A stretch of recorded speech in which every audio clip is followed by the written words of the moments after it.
고린도 후서 9장 1절에서 15절까지의 주의 말씀입니다. 성도를 섬기는 일에 대하여는 내가 너희에게 쓸 필요가 없나니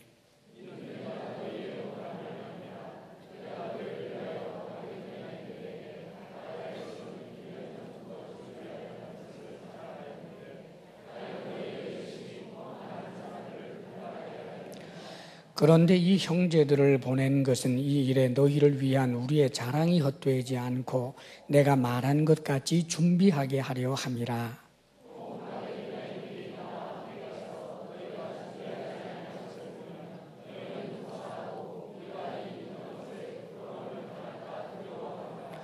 그러므로 내가 이 형제들로 먼저 너희에게 가서 너희가 전에 약속한 연보를 미리 준비하게 하도록 권면하는 것이 필요한 줄 생각하였노니 이렇게 준비하여야 참 연보답고 억지가 아니니라.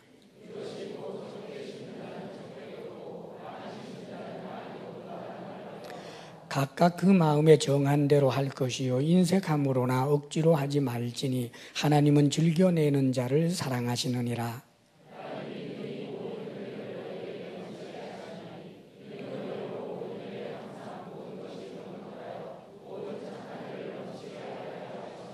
기록된 바 그가 흩어 가난한 자들에게 주었으니 그의 의가 영원토록 있느니라 함과 같으니라.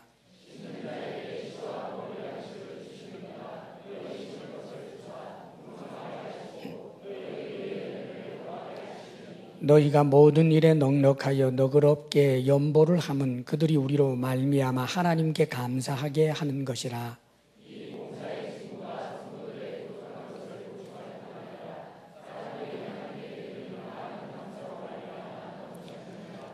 이 직무로 증거를 삼아 너희가 그리스도의 복음을 진실히 믿고 복종하는 것과 그들과 모든 사람을 섬기는 너희의 후한 연보로 말미암아 하나님께 영광을 돌리고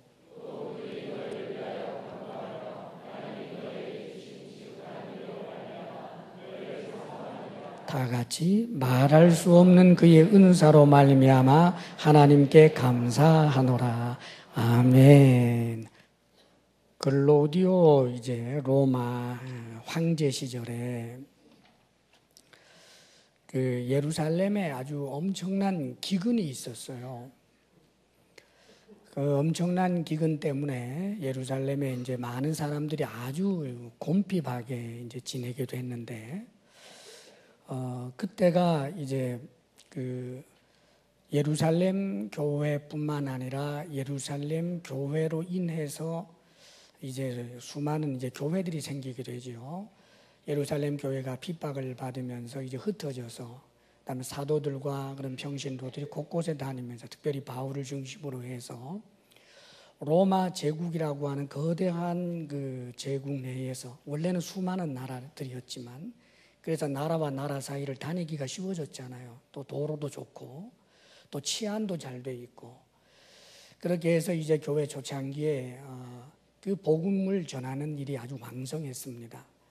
그런데 이 그 예루살렘 교회가 기근으로 인하여 굉장히 어려울 때 사도들과 또 바울과 이런 복음 전도자들이 이제 세계 곳곳에 다니면서 복음을 전하면 이제 교회가 세워집니다. 그러면 교회가 세워지면 이제 그 뭐 얼마 되지 않은, 아직 예수를 믿은 지 얼마 되지 않은 그런 교회들이었지만 이런 교회 성도들에게 놀랍게도 연보에 관해서 강조를 했어요. 구제연보 또 하나님께 드림, 이 부분에 대해서 일찍부터 가르칩니다. 그렇게 해서 그 예루살렘 교회를 돕는 일들이 이제 그 수많은 교회들이 이제 계속해서 사도들의 권면을 따라서 그래서 하나님 앞에 드려서 그것을 모아서 이제 예루살렘 교회에다가 갖다 주는 이제 그런 일들을 진행을 했지요. 여기는 뭐 이제 중요한 의미가 사실은 두 가지가 있어요. 하나는 당연히 이제 어려움에 처해 있는 먼저는 우리 믿음의 형제들을 돌본다라고 하는 의미가 있어요. 그래서 구제를 하는 거지요. 그 다음에 또 한 가지는 이 예루살렘 교회는 모든 교회들의 말하자면 어머니 교회예요. 그러니까 이방 사람들 입장에서 예루살렘 교회에 복음의 빚을 졌기 때문에 이제 그들에게 감사의 선물을 준다라고 하는 의미도 거기에 함께 내포되어 있었던 것입니다. 그렇게 해서 예루살렘 그 모교회를 어려울 때 도업자라고 하는 이런 일들이 이제 교회 곳곳마다 사도들이 가서 복음을 전하면 교회가 생성되면 바로 그렇게 해서 헌금들을 모으게 하는 그런 일들이 있었다는 말이지요. 자, 그런데 그 가운데도 특별히 고린도 교회는 아주 특별한 위치를 이제 차지합니다. 고린도 교회는 사도 바울이 한 1년 6개월 정도 머무르면서 이제 교회를 세웠어요. 1년 6개월 정도 세운 거지만 그러나 교인은 굉장히 많아졌습니다. 하나님의 놀라운 역사로 기적이 나타나고 표적이 있고 그러니까 고린도 도시가 떠들썩할 정도로 그렇게 사람들이 물밀듯이 이제 몰려와서 이제 굉장히 이제 큰 교회가 된 것으로 보고 있습니다. 1년 6개월 정도밖에 되지 않은 이런 그 교회였고, 그런데 이 고린도 교회도 당연히 사도 바울이 늘 하듯이 예루살렘 교회를 돕는 일, 하나님 앞에 드리는 이런 헌금, 연보에 관한 부분을 가르쳤습니다.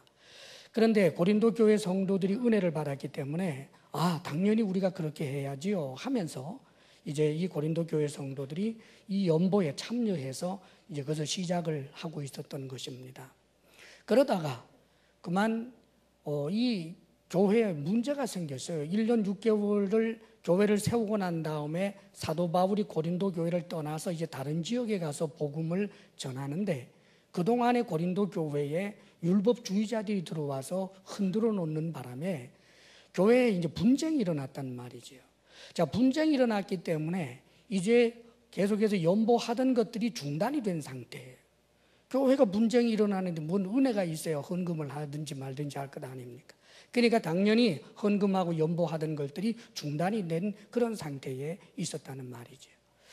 자, 그런데 바울의 눈물 흘린 기도와 그리고 바울이 직접 찾아가기도 하고 그다음에 디모데를 보내기도 하고 나중에는 디도까지 보내서 눈물의 편지를 전달하고 해서 가까스로 이제 고린도 교회 성도들이 회개를 하고 다시 신앙의 본 궤도 위에 오르게 된 것입니다. 그리고 나서 고린도 후서를 지금 다시 이제 편지를 보내준 거거든요. 자, 그런데 한 가지 의문이 생긴단 말이죠. 도대체 신앙생활을 고린도 후서를 쓸 이때도 아직까지 고린도 교회는 3년이 넘었다고 보기가 어려워요. 바울이 직접 가서 교회를 세울 때 1년 6개월, 떠나와서 있어봐야 아직까지 2년이 채 되지 않은 상태예요.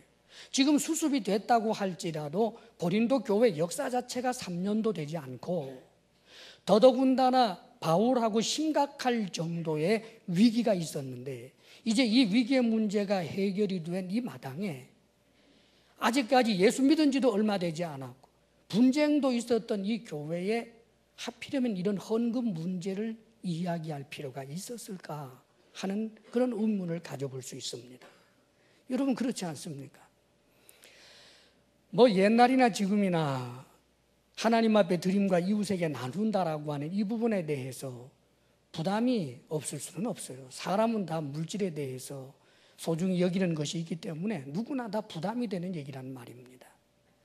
그런데 왜 하필이면 지금 그런 이야기를 할까? 더더군다나 놀랍게도 이 헌금 연보에 관한 부분이 고린도 후서가 전체가 13장으로 되어 있는데 그 중에서 8장과 9장 2장에 걸쳐서 길게 그걸 이야기하고 있어요. 그리고 더욱더 기가 막힌 것은 그저 몇 줄 당신들이 이제 신앙생활 열심히 하기로 했으니 그동안 중단했던 그 헌금 연보를 다시 하는 것이 하나님 앞에 마땅합니다 하고 한두 줄 처리한 것이 아니라 8장 9장 길게 이야기할 뿐만 아니라 더욱더 기가 막힌 것은 이 연보 활동이 지지부진하게 되지 않도록 하기 위해서 바울이 아예 사람을 파송을 했어요. 중심 인물이 디도고 그리고 마게도냐의 어떤 인사, 마게도냐 교회의 어떤 인사와 그리고 또 누군지 알지 못하는 사람 적어도 기본으로 3명을 중심으로 해서 몇 사람인지는 모르겠습니다만은 일종의 연보위원을 파송을 해서 이들로 하여금 고린도 교회에 가서 그 시간이 뭐 한 달인지 얼마인지는 모르겠습니다만 그동안 계속해서 그 성도들을 독려하면서 연보에 참여하도록 했다는 거예요. 더욱더 기가 막힌 것은 그것도 끝이 아니고 바울은 뭐라고까지 이야기하느냐 하면 이 연보위원들을 보내고 난 다음에 이 편지에 하시는 말이 자신도 나중에 마게도냐 사람들을 데리고 또 가겠다는 거예요. 당신들이 다 준비를 해서 마련을 해놓으면 이 연보위원들을 보내서 다 준비를 해놓으면 그때 바울 자신도 가서 그것도 혼자 가는 것이 아니라 마게도냐 지역에 있는 교회 인사들하고 함께 가면 그때 당신들이 모금해 놓은 그 헌금해 놓은 것을 가지고 예루살렘으로 전달하겠다. 지금 그 이야기를 하고 있는 거예요. 엄청나게 부담을 주는 이야기입니다. 헌금을 하고 연보를 하는 것은 귀한 일이고 바른 일이니까 당신들 마음에 내키는 대로 연보를 해서 예루살렘 교회에 전달을 하든지 당신들이 준비해 놓은 것 있으면 우리가 가서 가져가겠습니다. 이런 것이 아니라 연보 위원을 보내지를 않나? 다 준비해 놓은 바울 자신도 간다고 하지를 않나? 굉장한 부담을 주는 일을 했습니다. 사실은 바울의 이런 모습으로 인해서 그 당시에도 바울에 대해서 좋지 못한 소리, 아주 참으로 그런 흉한 이야기, 간교하고 물질을 탐하는 자라고 하는 그런 욕을 먹었었습니다. 뿐만 아니라 요즘도 성경학자들 가운데는 이런 부분을 가지고 바울이 이 하나님 앞에 드리는 부분에 대해서 서로 경쟁을 부추기고 거기에 대해 너무 집요하게 파고드는 좋지 못하는 모습이다라고까지 이야기하는 사람들도 없지 않아 있습니다. 그러나 사랑하는 여러분, 그렇지 않습니다. 8장과 9장에 걸쳐져 있는 이것은 하나님의 말씀입니다. 성령 하나님께서 감동시키시사 이루어진 그 내용이기 때문에 우리의 신앙 생활은 말씀이 하라는 대로 하는 것이지 내가 스스로 호불호의 문제를 가지고 접근할 것이 결코 아닙니다. 자, 그렇다면 도대체 성령 하나님께서는 바울을 통하여 이렇게까지 아직까지 예수 믿은 지 얼마 되지도 않은 이들에게 엄청난 부담을 안겨줄 정도의 이렇게까지 강조할 이유가 어디에 있었을까? 이유는 아주 자명합니다. 신앙생활에 있어서 물질 부분, 드림과 나눈다라고 하는 이 부분은 신앙생활의 비본질적인 요소가 아니고 아주 중요한 본질적 요소에 속한다라고 하는 것을 가르쳐주는 것입니다. 사랑하는 여러분, 구약과 신약에 걸쳐서 하나님께 드림과 이웃에게 나눔에 대한 그런 말씀과 가르침들이 얼마나 많은지 모릅니다. 특별히 제사제도가 구약에 있었는데 제사제도에서 하나님 앞에 드리는 그 제사 부분은 마음으로만 되는 것이 결코 아니었습니다. 엄청난 물질이 들어간 일이었어요. 제사 5가지 제사만 해도 그건 엄청난 돈이 들어가는 부분이었습니다. 11조까지 이야기합니다. 또 어려운 사람들을 나누라고 명령합니다. 첫 열매를 드리라고 합니다. 구약 성경에 하나님 앞에 드리라 이웃에게 나누라라고 하는 이 말씀이 신앙인이라 일컬어지는 하나님의 백성들에게 얼마나 강조되고 있고 얼마나 명령하고 있는지 모릅니다. 곳곳을 펼쳐놓고 읽어보면 전부 그런 내용들이 너무나 많습니다. 신약에 와서는 어떠합니까? 약화되었습니까? 아니요. 예수님은 오히려 더하게 이야기하십니다. 물질과 하나님을 겸하여 섬길 수 없다라고 이야기를 하시고 어느 부자 청년에게는 재산을 전부 팔아서 가난한 자들에게 나눠주고 너는 나를 따르라고 말씀하신 적도 있고 전토나 집이나 모든 것을 다 포기하고 나를 따르라고 하는 말씀까지 하시면서 생명조차 드린다고 해도 드림은 다 된 것이 아니다라고 말씀하시는 분이 바로 주님이셨습니다. 사랑하는 여러분, 신앙생활에 있어서 물질을 하나님 앞에 드리고 이웃에게 나눈다라고 하는 이 부분은 절대로 그것은 비본질적인 그런 요소가 아니다라고 하는 것을 알아야 합니다. 어린아이가 젖을 먹지요. 그러면 그 어린아이가 젖을 먹지만 어느 때가 되면 엄마는 이 아이로 하여금 젖을 떼게 합니다. 이제는 젖만 먹어서는 안 되고 딱딱한 음식을 먹을 수 있어야 하기 때문에 그래서 젖을 떼는 그런 절차가 있습니다. 왜 이 물질 부분을 다루었을까? 신앙생활에 있어서 성장과 성숙의 계단을 밟아갈 때 이 물질 부분에 대하여 하나님 앞에 선한 청지기로서의 결단이 없어서는 절대로 신앙의 날개를 펼 수가 없기 때문입니다. 일평생 신앙생활을 하면서 즐겁고 기쁘게 힘을 다하여 하나님 앞에 드려본 경험 없는 사람, 하나님의 말씀을 의지하여 연약하고 어려운 사람들에게 내 소중한 물질을 베풀고 나누어 본 경험이 없는 사람들은 여전히 어린 자의 신앙 형태에 머물러 있는 것입니다. 내가 나 자신을 스스로 체크해 볼 줄 알아야 합니다. 내가 과연 정말 물질을 하나님보다 더 사랑하고 있는 것 아닌가? 왜 하나님 앞에 드린다라고 할 때마다 나에게는 아까운 생각이 앞서는가? 내 취미 생활을 위해서, 내 체면값을 위해서는 몇 값이라도 가능한데 왜 하나님께는 안 되는 걸까? 왜 이웃에게 나누는 것은 안 되는 걸까? 사랑하는 여러분, 이유는 다른 데 있지 않습니다. 내가 아직까지 영적으로 어린 것입니다, 여러분. 사랑하는 여러분, 그래서 성경은 놀랍게도 이제 신앙생활을 한 지 얼마 되지 않은 사람들에게조차 이 물질 부분을 가지고 가르치고 있는 것입니다. 주님께서도 말씀하시기를 네 보물이 있는 곳에 네 마음이 있다라고 말씀하십니다. 그리고 재물과 하나님은 절대로 겸하여 섬길 수 없다라고 말합니다.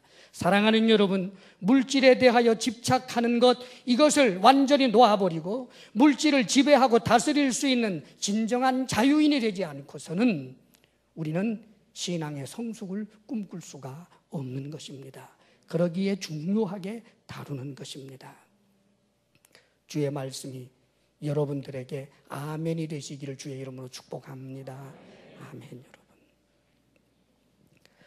여러분, 1절 2절 말씀을 우리 한번 읽어보겠습니다. 1절 2절 다 같이 시작. 성도를 섬기는 일에 대하여는 내가 너희에게 쓸 필요가 없나니 이는 내가 너희의 원함을 알미라. 내가 너희를 위하여 마게도냐인들에게 아가야에서는 1년 전부터 준비하였다는 것을 자랑하였는데 과연 너희의 열심이 펑 많은 사람들을 분발하게 하였느니라. 고린도 교회는 아가야 주에 속해 있어요. 그러니까 우리로 말하면 경상도 전라도 하듯이 그 당시에 헬라 지역의 저 아래쪽 아가야 주라고 했습니다. 고린도 교회와 갱그레아 교회 이런 경우는 아가야 주에 속해요. 아가야 주의 중심 교회가 고린도 교회였습니다. 그리고 마게도냐 주는 이를테면 베레아 교회라든지 데살로니가 교회라든지 빌립보 교회라든지 이 헬라 지역의 북쪽에 위치한 그 지역을 가지고 마게도냐 지역이라고 합니다. 바울이 고린도 교회에서 복음을 전하고 교회를 세우고 이들이 연보 활동을 열심히 하고 있다라고 하는 것을 누구에게 얘기했느냐 하면 저 빌립보 교회, 데살로니가 교회, 그리고 베레아 교회, 이 마게도냐 지역에 있는 교회들에 가서 자랑을 했던 거예요. 저 고린도 교회는 이제 생긴 지가 2년도 안 됐는데 복음을 전하자마자 저들은 하나님 앞에 드리고 이웃에게 나누는 일을 위해 열심히 헌금하고 있습니다. 열심히 연보하고 있습니다. 이런 이야기를 가지고 자랑을 했다라는 뜻입니다. 그러면서 이 고린도 교회가 사실은 그렇게 하다가 중단이 되었다가 이제 새롭게 시작하게 된 것입니다만은 한참 이들이 열심을 낼 때 바울은 이 부분을 자랑했던 것을 이야기하고 있는 것입니다. 무엇을 자랑할 걸까요? 바로 고린도 교회가 헌금 혹은 연보 하나님 앞에 드리고 이웃에게 나누는 일에 대한 열심에 대해서 자랑했고 이들이 가졌던 그 열심이 결국은 마게도냐 다른 지역에 있었던 교회들조차 분발하게 했다라고 하는 것을 말하고 있습니다. 자, 우리가 생각해야 할 것이 하나 있습니다. 나의 헌금 생활, 나의 물질 생활, 이것이 과연 다른 사람들에게 긍정적인 영향을 끼치고 있는가, 부정적인 영향을 끼치고 있는가 점검해야 합니다. 무슨 말입니까? 내 자녀들이나 셀 안에서나 누군가가 나를 멘토를 삼고 싶고 내 신앙을 본받고 싶은데 내 신앙 형태가 다른 것은 몰라도 물질 부분에 대해서만큼은 오히려 하향 평준화를 시킨다든지 오히려 하나님 앞에 드림에 대하여 논리적인 여러 이유를 대면서 하나님 앞에 드림과 이웃에게 나누는 것을 가급적이면 손을 오므리게 만드는 것으로 영향을 끼치고 있는 사람은 아닌지를 점검해야 된다는 뜻입니다, 여러분. 우리나라 작가 가운데 어느 유명한 작가가 예수님을 믿게도 했어요. 한국 교회가 좋아했습니다. 그런데 이 사람이 예수님을 믿고 신앙생활을 쭉 하다가 병이 들었어요. 그 병든 부분이 다른 것이 아니라 11조 부분이었습니다. 그 작가의 날카로운 붓끝을 가지고 그가 책을 썼습니다. 11조는 낼 필요 없다라고 하는 책을 말입니다. 그래서 그 책 읽고 은혜 받은 사람 많아요. 이야, 이거 11조 내는 거 늘 아까웠는데 잘 됐다. 사랑하는 여러분, 참 딱한 노릇입니다. 하나님 앞에 갔을 때 과연 그의 붓끝이 통할까? 어리석은 일입니다, 여러분. 깊은 데로 들어가면 교회 정의 뭐 어쩌고 별소리 다 하지만 물질에 대한 인색함, 욕심 그거 이외에 다른 것 없습니다. 하나님 앞에 많이 드리고 싶어서 고민하는 것이 아니기 때문입니다, 여러분. 그것은 어떤 분 간증인데요, 우리 교인은 아닙니다. 아주 오랫동안 절에 다니고 그리고 뭐 굿도 자주 하고 그리고 부적이라든지 이런 거 자주 사고 뭐 영험하다라고 하는 스님 무슨 도사 이런 데 가가지고 말이죠, 뭐 쓰고 뭐 이렇게 해가지고는 달마 뭐 그림 같은 거 갖다 붙이면 엄청나게 돈도 드리고 뭐 이렇게 오랫동안 그렇게 이제 신앙생활을 하던 사람이 예수님을 믿고 교회에 나왔답니다. 근데 이분이 나와서 어느 정도 시간이 지난 다음에 충격을 받은 게 있대요. 자신이 하던 대로 했더니 온 교회가 다 놀라더래요. 여러분 영 감이 안 와요? 부적 하나를 사고 달마도 하나를 뭐 할 때 했던 식으로 말하자면 무당 불러가지고 부닥거리 한번 할 때 했던 식으로 헌금을 했더니 목사님까지 경계할 정도로 너무너무 놀라더라 그 말입니다, 여러분. 그러면서 그거 한번 가만히 보니까 오, 저걸 헌금이라고 하나 생각했대요. 여러분 뼈 아프게 생각해야 합니다. 물론 그가 나중에 그 가운데서도 보니까 하나님 앞에 진실된 11조 부분과 이웃에게 나누되 하나님 앞에 10의 1조를 드리고 이웃에게 나누는데 11조를 드리고 또 이런저런 것으로 해서 10의 6조 7조로 살아가는 그런 사람들도 만나게 됐다라고 하는 감사의 간증을 하긴 했습니다마는 일반적으로 그들이 볼 때 우리들이 하나님 앞에 드린다라고 하는 그것이 내 친구를 만나서 커피 한 잔 하다못해 설렁탕 한 그릇 나누어 먹는 수준도 되지 않을 때가 많다는 거예요. 정말 어려워서 얘기 말고 말입니다. 사랑하는 여러분, 하나님 앞에 드린다고 하나님이 다 받는 거 절대로 아닙니다. 때때로 보면 하나님 앞에 드리는 부분에 관해서 드리면 뭐하냐, 교회가 건축만 하니까 싫다, 드리면 뭐하냐, 계속해서 교회가 좋은 일에 쓰지 않고 뭐 전부 안에서만 다 소비해서 싫다, 별의별 이유를 다 댑니다. 드리면 뭐하냐, 무슨 주보에다 사람 이름은 왜 써냐, 나 그래서 안 내, 저래서 안 내. 교회에 드리느니 차라리 내가 알아서 하지. 사랑하는 여러분, 정말 그러면 알아서 해보십시오. 그게 잘 되나? 사랑하는 여러분, 악한 일에 대한 논리, 악한 일에 대한 논리, 하나님께 마지막엔 통하지 않습니다. 우리가 우리를 압니다, 여러분. 지금 놀랍게도 성령 하나님께서는 사도 바울을 통하여 고린도 교회 성도들이 가졌던 그 열심, 그것은 기도의 열심, 믿음의 열심, 봉사의 열심만 가지고 얘기하는 것이 아니라 놀랍게도 하나님께 드리고 이웃에게 나누는 물질에 대한 열심을 지금 자랑하고 칭찬했다라고 하는 사실을 기억해야 합니다. 우리가 거룩한 영향력을 끼칠 수 있는 주의 사람들이 되기를 바랍니다. 그리고 여기 성령 하나님께서 바울을 통하여, 물론 바울이 자랑한 것이지만 그것은 곧 하나님의 마음이기도 했을 것입니다. 하나님께서 우리의 신앙 가운데서 우리의 신앙생활을 자랑하고 신뢰할 만한 그런 부분이 특별히 물질 부분에 있었으면 좋겠습니다. 성경에 하나님께서 욥을 자랑하는 장면이 나와요. 천사들, 천군 천사들 앞에서, 심지어는 마귀 앞에서까지 우리 하나님께서 너 욥을 보았니? 욥처럼 저렇게 진실된 하나님을 경외하는 사람을 찾아보기 어렵다. 그렇게 자랑을 하고 칭찬을 합니다. 그때 마귀가 뭐라고 나섰는지 아세요? 하나님, 저렇게 부자 만들어 놨는데 뭐 하나님 잘 못 믿을 사람 어디 있겠어요? 한번 물질 건드려 봐요. 알거지 만들어 봐요. 그래도 하나님 찬양하고 믿음이 좋은지. 아마 저 물질만 날아가면 신앙 떠나버릴 것입니다.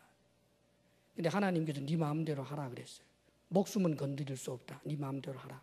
하나님께서는 욥을 지금 신뢰하고 있는 거예요. 사단아, 물질 때문에 욥이 나를 지금 섬기는 거라고? 그렇지 않아. 욥은 물질이 하나도 없어도 나를 섬길 사람이야. 그렇게 하나님께서 욥을 신뢰해 주었습니다. 우리는 어떻습니까? 우리는 어떻습니까, 여러분? 하나님을 향하여 끝없는 립서비스는 할 수 있지만 물질 부분에 대해서는 항상 갈등하는 우리가 혹시 아닙니까?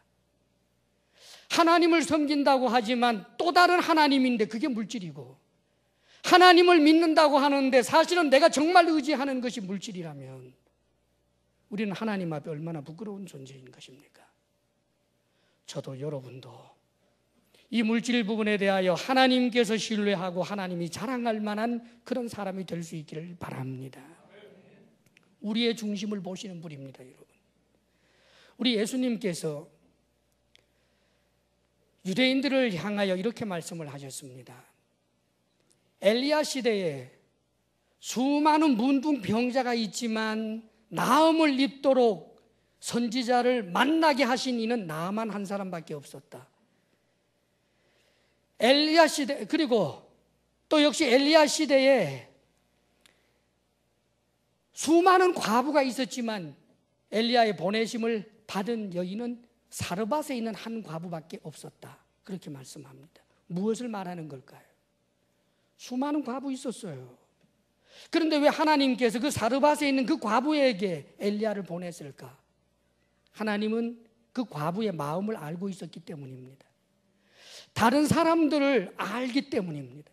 만약에 엘리야 선지자를 보내서 사르밧 과부에게 했던 류의 말을 한다면 다른 사람들은 입에 거품을 물면서 아무리 하나님의 말씀이 그리하다라고 선포한다 할지라도 마음에 빗장을 걸어 잠그고 입에 거품을 물면서 당신이 어떻게 선지자야, 어떻게 그런 자가 하나님이야 하면서 펄펄 뛸 것을 알았기 때문에 그런 과부들에게 보낸 것이 아니라 참으로 어렵고 어려운 그런 하나님의 명령, 이제 한 움큼밖에 남지 않은 그 가루, 이제 몇 방울밖에 남지 아니하는 그 기름, 그것으로 마지막 것을 만들어서 하나님께서 명령하신 대로 행할 수 있는 그 물질에 대하여, 가난하지만 물질에 대하여 떠나 있을 수 있고 초연해 있을 수 있는 그 여인이기에 하나님께서 사르밧 과부에게 엘리야 선지자를 보낸 것입니다. 여러분, 사랑하는 여러분, 우리의 마음이 하나님께서 그렇게 인정해 줄 만한 그런 아름다운 물질의 청지기의 마음이 될 수 있기를 주의 이름으로 축원합니다. 아멘. 그리고 오늘 3절 말씀을 함께 읽습니다. 다 같이 시작.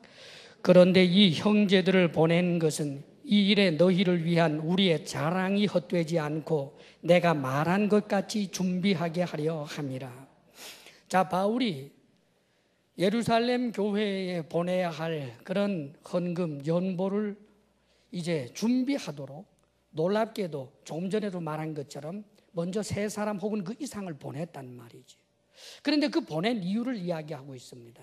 그 보낸 이유는 우리가 너희들을 지금까지 자랑했는데 이 자랑이 헛되지 않기를 원한다. 그리고 또 한 가지는 잘 준비되도록 하기 위해서라고 말합니다. 그러면서 구체적으로 4절 5절에서 이렇게 말씀해 주고 있습니다. 4절 5절 다 읽어보겠습니다. 시작. 혹 마게도냐인들이 나와 함께 가서 너희가 준비하지 아니한 것을 보면 너희는 고사하고 우리가 이 믿던 것에 부끄러움을 당할까 두려워하노라. 그러므로 내가 이 형제들로 먼저 너희에게 가서 너희가 전에 약속한 연보를 미리 준비하게 하도록 권면하는 것이 필요한 줄 생각하였노니 이렇게 준비하여야 참 연보답고 억지가 아니니라. 이제 나중에 마게도냐 사람들하고 함께 바울이 가겠다는 거지요. 그래서 준비를 충분히 해놓지 않고 마게도냐 사람들, 다른 교회의 어떤 그 유력 인사들하고 함께 갔을 때 준비되어 있지 않으면 너희들을 자랑했던 우리들이 부끄러울 뿐만 아니라 사도 자신도 굉장히 부끄러울까, 수치를 당할까 두렵다라고 말합니다. 그러면서 하는 말이, 이렇게 하는 중요한 이유는 잘 준비된 그런 연보, 헌금을 드리도록 하기 위해서라고 말합니다. 자, 연보를 하는데 혹은 헌금을 하는데 준비하는 것이 옳습니다.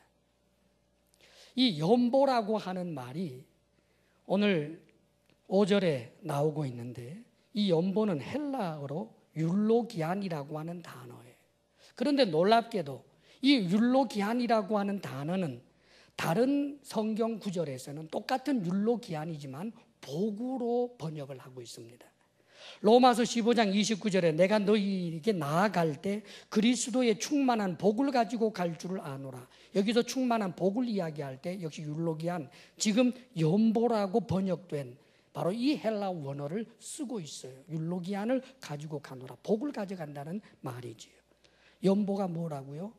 복이라는 말입니다. 자, 그런데 그냥 연보가 그냥 복이 아니라 이것은 준비되어야만 그런 거예요. 왜냐하면 연보가, 즉 복이 복다워야 되지 억지가 되어서는 안 되기 때문입니다. 여기 억지라는 말이 나오지요. 억지라고 하는 단어가 헬라어 의미 자체가 그것은 탐욕이라고 하는 뜻입니다. 하나님께로부터 복이 되어야 하는데 탐욕이어서 오히려 복이 복되지 못하고 탐욕이 되어서 하나님 앞에 부끄러움을 당해서는 안 된다는 그런 이야기입니다.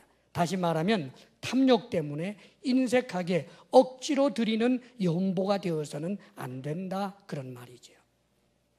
사랑하는 여러분, 사도 바울이 연보위원을 구성해서 고린도 교회에 파송한 것은 한 달 혹은 2달 동안 가령 이제 연보하도록 할 때 그 액수를 좀 올려보려고 그래서 보냈을까요? 바울이라고 하는 대사도의 인격이 그 수준이었을까요? 아닙니다, 여러분. 할당량을 좀 더 높이기 위해서 그런 것이 아니에요. 준비되도록 하기 위해서. 그 준비라고 하는 것은 어느 액수를 넘어섰다라고 하는 그런 준비가 아니라 마음의 준비 말입니다. 그렇습니다. 하나님 앞에 드린다, 하나님 앞에 드려서 이웃에게 나눈다라고 하는 이것은 굉장히 떨리는 일입니다, 여러분.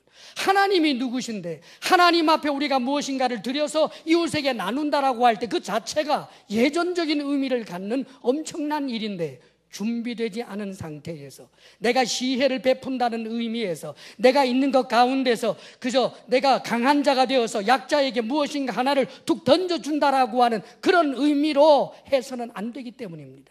액수가 얼마가 됐든지 상관없이 마음의 준비가 되어야 된다는 뜻입니다. 할렐루야. 그렇습니다, 여러분. 우리가 하나님 앞에 드릴 때 마음의 준비가 되어야 합니다. 그 준비는 뭘까? 그것은 바로 하나님께서 복이라고 인정해 줄 만한 그런 마음, 즐거움으로 드리고 기쁨으로 드리고 힘을 다하여 드리며 내 믿음의 분량에 맞추어서 하나님 앞에 그렇게 잘 준비된, 탐욕과 탐심이 제거된, 인색함으로나 억지로 드리는 것이 제거된 바로 그 상태가 준비되는 거예요. 하나님 앞에 헌금을 하고 혹은 누구를 위하여 구제하기 위해서 연보를 합니다. 그런데 준비되지 않은 채로 무엇인가 다가올 때 마음이 아주 불편합니다.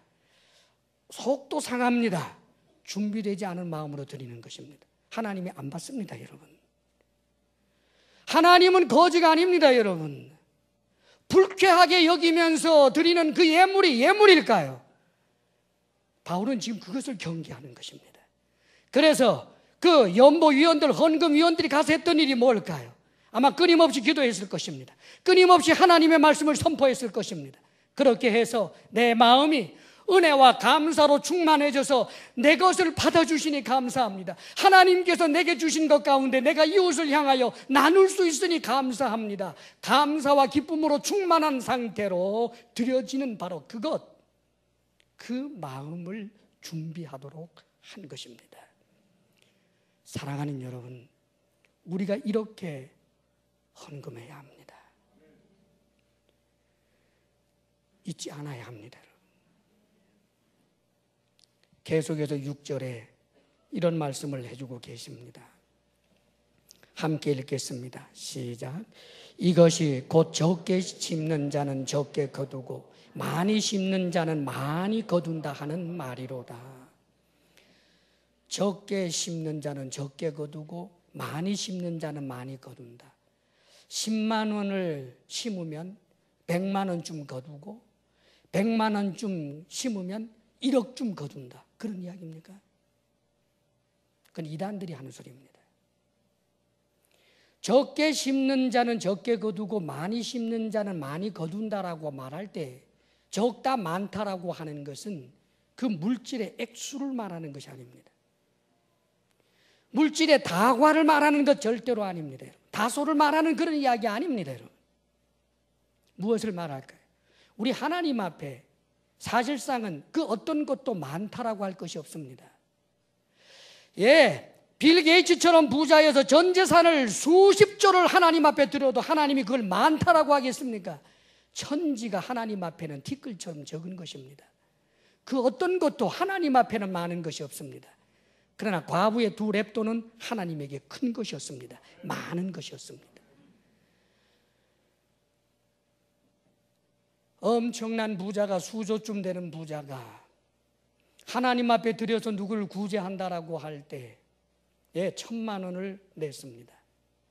이렇게 저렇게 마음속으로 저울질을 하다가 적어도 내 사회적 신분이 이 정도 되니까 그래도 이만큼은 해야 되지 않겠어 1,000만 원 했습니다. 그런데 날품팔이 하고 살아가는 사람이 오늘과 내일 먹어야 할 그 일용할 생활비 10만 원을 했습니다. 어느 쪽이 더 많습니까, 여러분? 1,000만 원과 10만 원, 1,000만 원이 더 많지요. 그러나 하나님 앞에는 10만 원이 더 많습니다. 내가 적은데 하나님 앞에 드리고 싶은데 하나님 드리고 싶은데 내게 없어요. 하나님 드리고 싶은데 내게 이것밖에 없어요. 이 조금밖에 없어요. 어떻게 해요? 그러나 하나님 이 적은 것 받아주세요. 최선을 다해서 자신이 가지고 있는 것 전부를 드리고자 하는 그 마음으로 드리는 이것을 많다라고 여기는 것입니다. 사랑하는 여러분, 우리가 하나님 앞에 드린다라고 하는 것이 바로 이런 것을 의미하는 것입니다. 절대로 평준화가 아닙니다. 개개인의 처지와 형편이 다 다릅니다. 그리고 그 개개인의 처지와 형편은 하나님과 본인만이 압니다. 때로는 본인 스스로도 자기 자신에게 속아 있을 수도 있습니다. 나는 이거 정말 힘껏 드렸거든요. 하나님께서 아니야, 너 욕심 때문에 반을 숨겼어. 그럴 수도 있는 것이고요. 하나님, 내가 정말 너무너무 적게 드렸어요. 너무 죄송해요. 아니야, 너는 나에게 전부를 줬구나. 그럴 수도 있습니다. 사랑하는 여러분, 어느 누구도 하나님은 속이지 못합니다. 하나님 앞에 드림이 즐거울 수 있기를 바랍니다. 하나님께서 우리에게 주신 물질로 선한 일에 힘쓰는 일에 최선을 다할 수 있기를 바랍니다. 그것을 기쁘게 여겨야 하는 것입니다, 여러분. 물질의 선한 정직으로 살아가고자 하는 그런 열망 말입니다.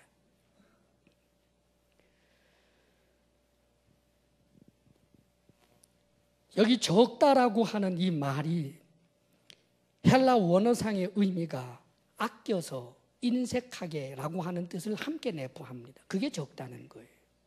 드리면서 아까워요. 적은 겁니다. 드리는 순간 아까워요. 적은 겁니다. 하나님께서 너무 적다 하고 버리는 겁니다. 많다라고 하는 이것은 아까 이야기한 율로기안이라고 하는 바로 연보하고 똑같은 그런 단어를 쓰고 있습니다. 많다, 그것에 말하자면 부사형입니다. 그건 뭐냐 하면 복이라고 하는 뜻이고 찬송이라는 뜻입니다. 드리는데 찬송이 나와요. 드리는데 기뻐요. 하나님 더 드리지 못해서 죄송해요 하는 그런 마음으로 하나님을 노래하며 드립니다. 더 있으면 더 드릴 텐데, 내가 더 있으면 더 나눌 텐데, 이것을 하나님께서는 많다라고 합니다. 오 사랑하는 여러분, 저도 여러분도 물질 생활은 우리가 이 땅에 살아가면서 너무나 중요한 생활입니다. 그런데 이 물질 생활에 믿음이 들어가지 않고, 이 물질 생활에 하나님의 말씀이 적용되지 않고, 이 물질 생활에 하나님을 향한 그 사랑이 내포되지 않는다면 사실 우리의 신앙이라고 하는 것은 거짓말하고 있는 것입니다. 여러분, 종교 생활을 신앙 생활이라고 착각하고 있는 것입니다. 이제 우리는 이 모습을 바꿔야만 합니다. 저 세상에 하나님 아닌 우상을 숭배하는 그런 이들은 거래를 합니다. 예, 거래합니다. 그래서 드립니다. 그러나 우리는 하나님 앞에 거래하는 것이 아닙니다. 모든 것이 다 하나님의 것인데 감사해서 드리고 기뻐서 드리고, 나 자신을 치면서 물질에 대하여 인색하고 욕심이 많은 나 자신을 내려놓습니다. 기도하면서 내 마음의 준비를 하고 드립니다. 우리가 이런 자세로 물질의 선한 청지기가 될 수 있기를 바랍니다. 틀림없는 것은 우리가 그렇게 산다라고 해서 쪽박을 차고 사느냐? 아닙니다, 여러분. 하나님께서는 절대로 그렇게 말씀하신 적이 없습니다. 잠언에서도 이렇게 이야기합니다. 구제를 좋아하는 자는 풍족하여질 것이요, 남을 윤택하게 하는 자는 자기도 윤택하여지리라. 흩어 구제하여도 더욱 부하게 되는 일이 있나니 과도히 아껴도 가난하게 될 뿐이니라. 사랑하는 여러분, 주의 말씀을 믿으시기를 바랍니다. 물질의 선한 청지기로 살아서 이 땅에 썩어질 이 물질이 썩지 아니할 영원한 하늘의 상급으로 바뀔 수 있는 그런 우리의 삶이 될 수 있기를 바랍니다. 기도하겠습니다. 여러분, 주님 앞에 간절한 마음으로 우리의 준비되지 못한 탐심과 탐욕과 억지로 드리는 그런 모든 마음들 이제 내려놓겠습니다. 오 하나님, 참으로 사르밧 과부의 그 마음, 욥의 그 마음, 하나님께서 칭찬하셨던 연복의 옆에 그 가난했던 과부의 그 마음, 하나님 앞에 그렇게 가질 수 있도록 네가 많이 드렸다라고 할 만한 그런 하나님의 사람이 되도록 아버지 나를 도와주옵소서.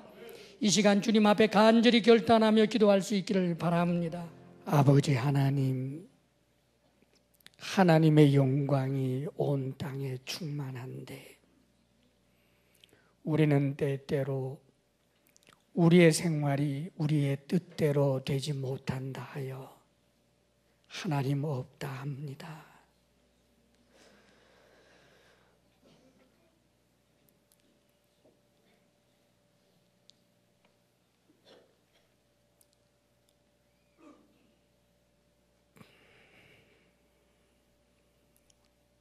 주여,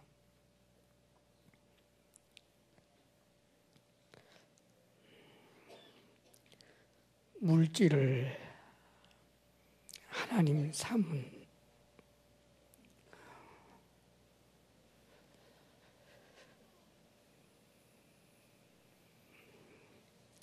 우리들의 허물을 용서하소서. 하나님 앞에 탐심으로, 인색함으로 하나님 앞에 진정한 기쁨으로 주님께서 많다 여길 만큼 드리고 나누지 못하였던 우리의 허물도 용서하소서. 아버지여, 우리의 신앙, 우리의 믿음이 물질과는 멀리 있었습니다. 우리의 관념과 우리의 혀끝에는 믿음이, 사랑이 있었사오나 물질의 영역에서는 너무 멀리 있었습니다. 오 주님, 사랑하는 주사랑 공동체 모두가 물질의 선한 청지기들 되게 하옵소서. 하나님께서 후히 주시고 누르고 흔들어 넘치도록 하여 안겨준다 할지라도, 부자 되고 또 더 부자 되게 한다 할지라도 선한 일에 하나님 앞에 드림에 열심인 우리들이 되게 해 주옵소서. 아버지 하나님, 주님 앞에 마음을 담아 처지 어렵고 힘든 가운데서도 정직한 10의 1조로 감사를 찾아서 마음을 정하여 드린 이 모든 예물을 받아 주옵소서. 아버지 하나님, 주의 사랑하는 주의 백성들에게 믿음 견고하게 하시기를 원합니다. 주님, 건강의 복을 주시기를 원합니다. 부부사랑 돈독하게 하시기를 원합니다. 아버지 하나님께서 선물로 주신 우리의 자녀들이 우리들보다 더 큰 믿음의 사람, 물질의 청지기들이 되게 해 주옵소서. 이제는 우리 주 예수 그리스도의 크신 은혜와 하나님 아버지의 한없는 사랑과 성령의 교통하심과 충만케 하심이 물질의 선한 청지기로 살겠습니다. 결단하며 나아가는 사랑하는 모든 성도들 위해 이제로부터 영원토록 함께 하시기를 간절히 축원하옵나이다. 아멘.